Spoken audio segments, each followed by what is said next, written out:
Hey, how you doing? And welcome to a very, very special episode. So far, I've been taking you through my top 40s from 1970 through to 1979. And before I embark on the 80s, I wanted to have a little break and do this video. And I'm going to do these occasionally, where I focus on one artist. So this is my favorite 40 songs from one particular artist, but it's actually part one, because this band had such a huge career that I've broken it into two categories. This one is from 1966 to 1970, and the other episode will be 1962 to 1965. You've already guessed, I'm sure, it is of course the Beatles. Now it is of course subjective, and even I might disagree with some of these songs if you ask me a week from now or a month from now. But as of today, this is my top 40 Beatles songs from 1966 to 70. The order isn't set in stone either, I'm not going to spend ages deciding whether a song should be 12 or 13. I'd love to hear what you think. What are your favourite Beatles songs from 1966 to 1970? I've included all the albums from Revolver to Let It Be and Past Masters Volume 2 because there's obviously songs on there that are very important songs in the Beatles canon. So let me know in the comments, and remember, everyone's entitled to their opinion. So let's go. At number 40, Honey Pie from the White Album. A lot of people call this Paul's granny music. I happen to be very, very fond of this song. And the aesthetic, that sound of the old jazz from the 20s or 30s, whatever he's trying to evoke, probably the 20s. It's very cool to me. I love it. At 39, George Harrison's Old Brown Shoe was the B-side of the Ballad of John and Yoko, and released on Past Masters Volume 2. 38, She's Leaving Home from Sgt. Pepper's Lonely Hearts Club Band. At 37, Dig a Pony from Let It Be. Now, Let It Be is not my favourite Beatles album. There's a few tracks on there that I could do without, but that's a pretty great song. Not my favourite from the album, but it's good. 36, The Fool on the Hill from Magical Mystery Tour. It's a classic. I mean, there's a lot of songs that I haven't included, and you'll say, where's that? But remember, I had to choose 40, so I had to leave some off.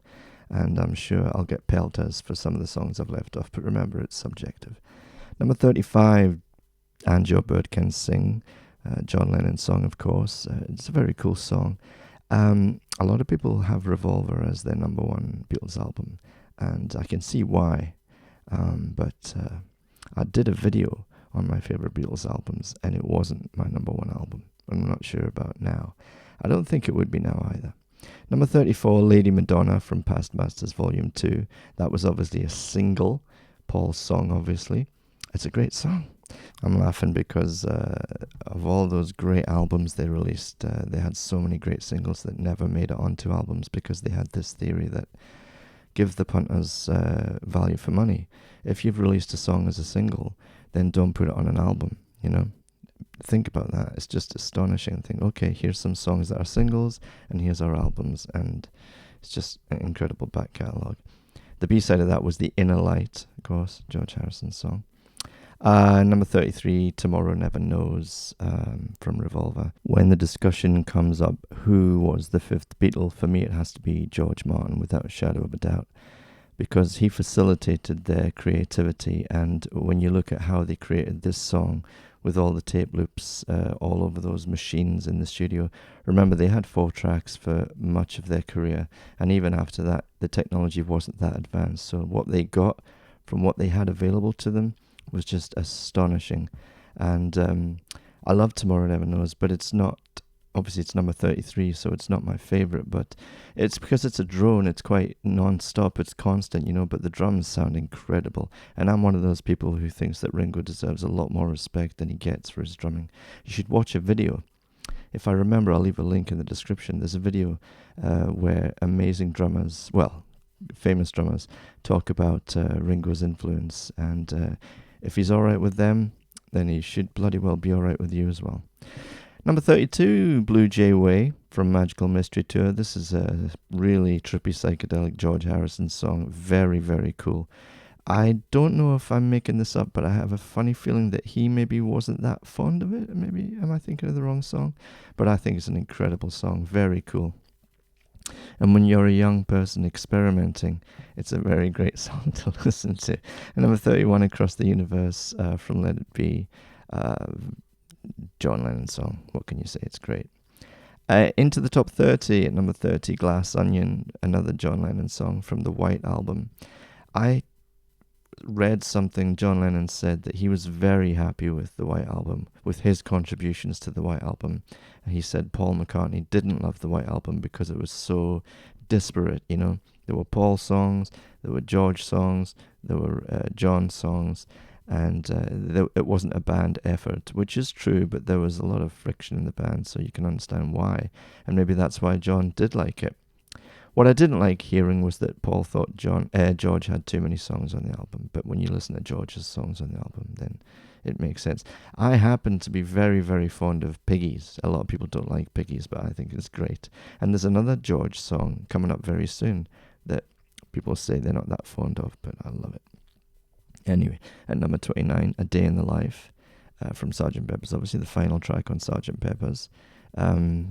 Definitely a Paul and John collab, although again very disparate. You know, there's the John section and there's the Paul section, and it's night and day. It is an absolutely perfect example of how different their personalities were.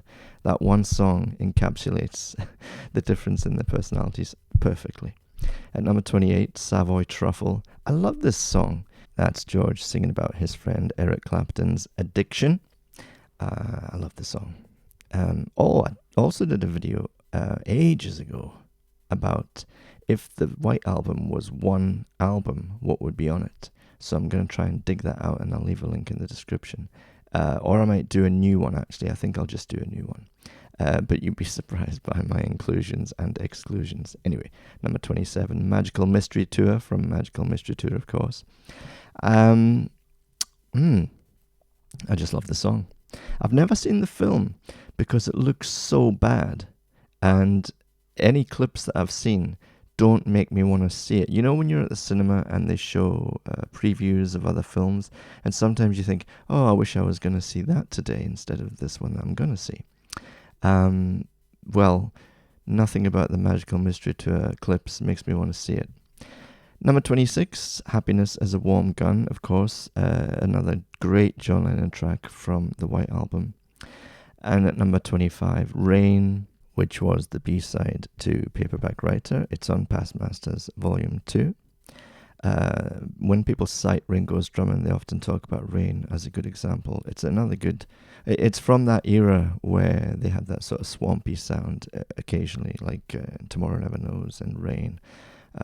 Oversaturated production, which is lovely, very lo-fi. But Ringo's drumming is fundamental to the Beatles' sound, and the way he plays his riffs is just a joy. Watch videos of Ringo talking about his drumming; they're absolutely fantastic to watch. 24, the Beatles, or rather, people talking about Ringo's drumming, they're also fantastic. Here, There, and Everywhere, a beautiful Paul ballad from Revolver. I remember when I was younger, I had a girlfriend and we used to sit and we used to sing along to Beatles songs, and she introduced me to a lot of the Beatles stuff, and I was just a pup, and this came on and I thought, oh, it's just a Beatles song. I didn't even realize it was a Beatles song. Yeah, it's beautiful, obviously. At number 23, Dear Prudence, another great John song from the White Album. The first time I heard this song was actually the Susie and the Banshees cover. It is, of course, about Mia Farrow's sister, who had a bit of a time of it when they were out in Rishikesh, India. 22, I, Me, Mine, the incredible George Harrison song from Let It Be. I really love this song. And there's a version on the Anthology 3 album. And I can't remember which one I prefer. I like the long one. So whatever one that is, I like that one, because as far as I'm concerned, some songs are too quick and they should last longer. Gorgeous song. Number 21, Helter Skelter by Paul McCartney on the White Album. Is this one of the ones that he played drums on himself? I think it is, but I might be wrong, because Ringo left and Paul played drums on a couple of songs on the White Album. I think it was Helter Skelter and Dear Prudence. I may be wrong, let me know. It's from the beginning of one of the albums, so I think it's the first record. Right, okay, into the top 20 now. Eleanor Rigby from Revolver, fantastic Paul McCartney song. 19, Baby You're a Rich Man, from Magical Mystery Tour, John Lennon's song. I say Paul McCartney's song, John Lennon's song, of course it was credited to both, but by this time they weren't really writing together. Well, they barely wrote together. At 18, I'm Only Sleeping, great John Lennon song from Revolver, of course. And at 17, Because from Abbey Road. Now, it's a funny way I pronounce because there. It's like I was from New York or something. Hey, because, So, actually, I think Abbey Road might be my favourite Beatles album, you know? I love the medley. What's it called? They have a name for it. It's probably the medley, but the long one, isn't it? It's called the long one on the deluxe version. I love that album, and this is a fantastic track, a really beautiful track. I would have had some songs from the medley, but they depend on each other in many ways. Not all of them, but they are fantastic. Even John Lennon's ripping off of Fleetwood Mac. I've forgotten the name of that song. The Sun King. Yeah, the Sun King. Mr. Sun King. Okay, number 16, Paperback Writer, which is the A-side of Rain from Past Masters Volume 2, was released in March of 68. I think it was March. At 15, Two of Us from Let It Be. That's a really gorgeous song. Both of them, Paul and John, doing their thing.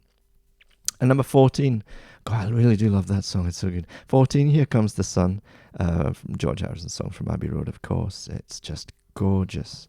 And it shows how great George was. I mean, listen, you've heard All Things Must Pass. If you're watching this video, I'm sure you've heard All Things Must Pass. And it is an absolutely incredible album. You think it must have only been ego that stopped him getting more songs on there, because if they'd heard these songs, I mean, did you watch Get Back, the documentary? They didn't seem to really have much time for George's input, and it seemed such a shame. Or maybe Paul, it was the main catalyst, because if you brought those songs from All Things Must Pass, you'd say, yeah man, let's put those on the album. Anyway, ego, I suppose. 13, Hello Goodbye, Paul's song from Magical Mystery Tour. At 12, I love Magical Mystery Tour, the album, not the film. I've already told you I haven't seen it. 12, While My Guitar Gently Weeps, another great George song from the White Album. At 11, Your Mother Should Know, another Paul song. Perhaps is it one of his granny songs? I don't know. From Magical Mystery Tour. I love it. Into the top 10, Sexy Sadie. Oh, it's probably my favourite... my favourite John song from the White Album is my favourite song from the White Album. I'm looking up the list. I don't see any more from the White Album, so that could be my favourite song from the White Album. It's obviously about the Maharishi, but they changed the name because it was originally Maharishi, and then changed to Sexy Sadie because they didn't want any grief. Lovely, beautiful song. At number 9, Penny Lane, the double A side, I should say, to Strawberry Fields Forever. Was it a B, or I think it was a double A side? I mean, John wrote about Strawberry Fields, and Paul thought, right, okay, I'll write about Penny Lane. One of the most abused street signs in the world. At number 8, I Am the Walrus, of course, from Magical Mystery Tour, an amazing song from an amazing album. And it was meant to be covered by Oasis, wasn't it? When you think about how he sings it, it's so raw. It's a fantastic song. 7, Fixing a Hole. Even I'm surprised that this is so high. But I love the song. When I listen to it, I remember, oh yeah, that's why it's so high. I love it. From Sgt. Pepper's. It's quite trippy, actually, for a Paul song. At number 6, Something, one of George's, if not his best song, one of his best songs, from Abbey Road, probably my favourite Beatles album. And at number 5, I've cheated a little bit here, but this song was released, though, if I'm not mistaken. Yeah, of course, it was the B-side of Let It Be, released in 1970. So, yeah, it was released. However, this is the Anthology 2 version, because it's longer. And again, as I said earlier, if you've got an amazing song, if there's a longer version, I want to hear it. Number 4, Hey Bulldog, from Yellow Submarine. Uh, that's probably my least favourite Beatles album, simply because half of it isn't even them, it's just George Martin's orchestrations. They actually did a promo clip for Lady Madonna, and it turns out the music they were singing and playing in the promo clip was Hey Bulldog. It wasn't Lady Madonna. So when you see the promo clip of Lady Madonna, they're performing Hey Bulldog. It's an amazing song. John Lennon song, obviously. There is a video. I can't remember the name of the channel, but they do great things about the Beatles.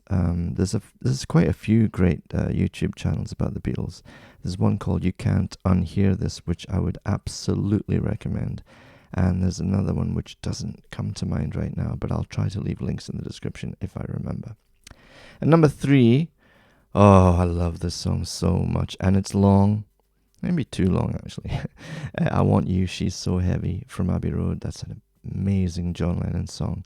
In fact, look, if you look at the top 4, they're all John Lennon songs. So, yeah, it's just such a good song, and it goes in so many different directions. It's absolutely beautiful. And as I said, I think Abbey Road may be my favourite Beatles album. In fact, I can see 3 Abbey Road songs in the top 10. So, yeah. And 1, 3, and 6. So those are quite prominent numbers. Number 2, Strawberry Fields Forever. I love listening to the different versions of how it became the finished version. And what they did to make it the finished version is another example of why George Martin is, if you need to have a fifth Beatle, he is the fifth Beatle as far as I'm concerned. Because if you think about it, Brian Epstein actually did more harm to them than good. He cost them a lot of money. But no disrespect to Brian Epstein, obviously. Yeah, that's an amazing song. I mean, it's so iconic. And at number 1, Come Together from Abbey Road. Now, this gives me an opportunity to talk about just how amazing Paul McCartney's bass playing was. For all of the Beatles' career, he's so good. In fact, I have a Hofner bass, but by this time he was probably playing his Rickenbacker bass, and the sound they did something with the amps to make it sound so close in the mix and so prominent, so direct, right there in your ear. And his bass lines all throughout the Beatles catalogue just rise above, just like Ringo's drumming. They are the drums and bass in the Beatles, for me, is more iconic and more memorable than all the other elements. Anyway, Come Together from Abbey Road, an amazing song. I can't speak highly enough of it. Of course, a John Lennon song. So there you go, my top 40 of the Beatles from 1966 to 1970. The playlist on your screen is available on Spotify. There's a link in the description, and all my videos are here. So subscribe for all my playlist videos and my music videos. Hit like if you enjoy these videos, and let me know in the comments what songs you love from 1966 to 1970 regarding the Beatles. I'll be back with my top 40s of the 80s. I've already done the 70s, and you can see all those on my channel. So coming up tomorrow is my top 40 of 1980. Very exciting. Until then, have a lovely day. Bye-bye.